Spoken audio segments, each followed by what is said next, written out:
have discussed restriction enzyme, ligase and vectors.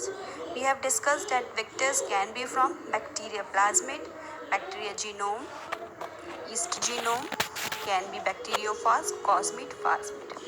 Now we are going to study competent host. First of all, we should understand what do you mean by host.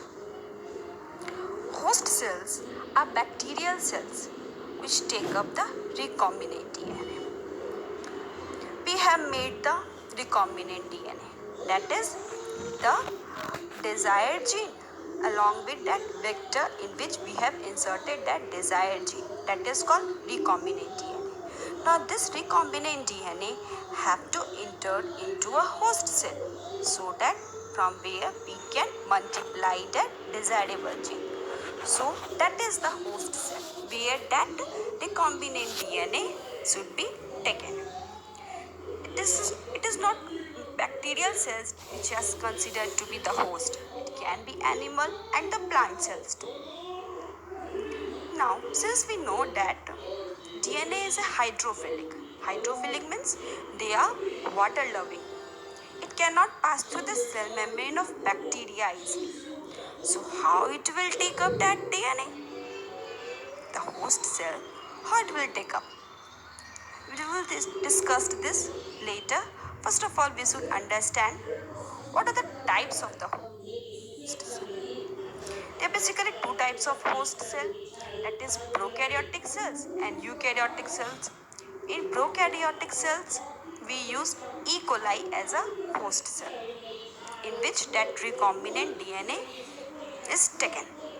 Second one is the eukaryotic cells, in which we use human, plant and fungi. In fungi, we generally use yeast as a host cell. Now, first of all, we should understand what do you mean by this lysing enzyme. Now, this recombinant DNA has to enter into the host cell.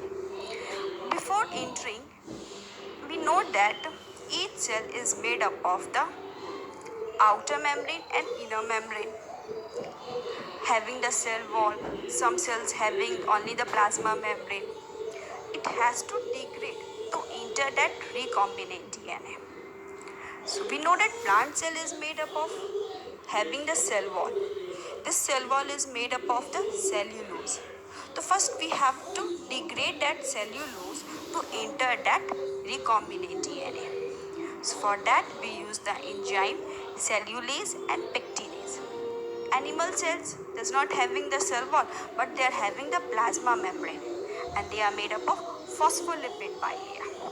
So we have to degrade it by the help of enzyme protease and lipase. Then there is a fungal cell which is made up of the chitin.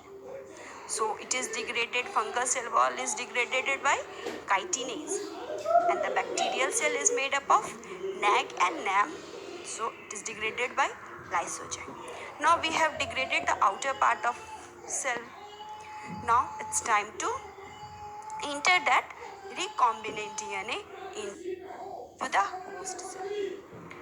Not every cell can enter into the host cell. First, that host cells have to become competent so that it can take up that recombinant DNA easily. This is done by several methods. The first, it is done with the concentration of divalent ion, example calcium. What happens when we add calcium concentration in that host cell? It increases the affinity so that the foreign DNA which we want to enter into the host cell can be entered easily. What happens?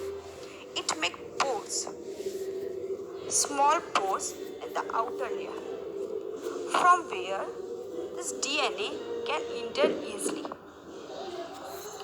The second process is the heat shock. What happens in this? That recombinant DNA are incubated on ice. Then it is done with the 42 degrees Celsius and then again back on ice. So that this recombinant DNA entered very easily into that host cell.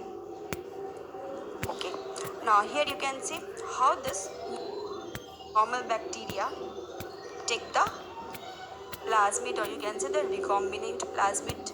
Okay. This is the normal bacteria you can see here. Okay, now first of all we have to degrade its outer part. If it is a plant cell, then we will use cellulose. Then if an animal, then we will use the proteinase. If entered into the host cell, now the cell has a key step in DNA cloning. After the transformation, after the DNA, our DNA is taken by the host cell, then the cloning starts. It's multiplication of its desired DNA. But as we know that it occurs after the restriction, digest, and ligation and transfer newly made plasmid to the bacteria. First have to desired DNA is cut, then it is ligated in the vector, then it is transferred to by the help of the vector to that host cell, in which we make multiple copies of that desirable genes. Here you can see the transformation methods. Okay, here is two types of that transformation method. One is the direct and another one is the indirect. Direct is also called vectorless and indirect is called vector. With the help of the vector, it get entered into the host cell. We have discussed in this topic in the vector that Agrobacterium tumefaciens, having the Ti plasmid, it has ability to we have ability to transfect the plant cell. Does not require any degradation and that calcium or heat shock, because if the bacteria which is called Agrobacterium tumefaciens, when these bacteria will infect the plant cell, automatically its plasmid will get entered into the plant cell. So it is indirect method. Okay, Agrobacterium rhizogenes is also having the Ri plasmid, which also get entered into the plant cell naturally. Now in the direct method there are two processes, physical and chemical. In physical there is 3 steps. There are 3 processes, that is microinjection, biolistic, also called gene gun particle bombardment, and electroporation.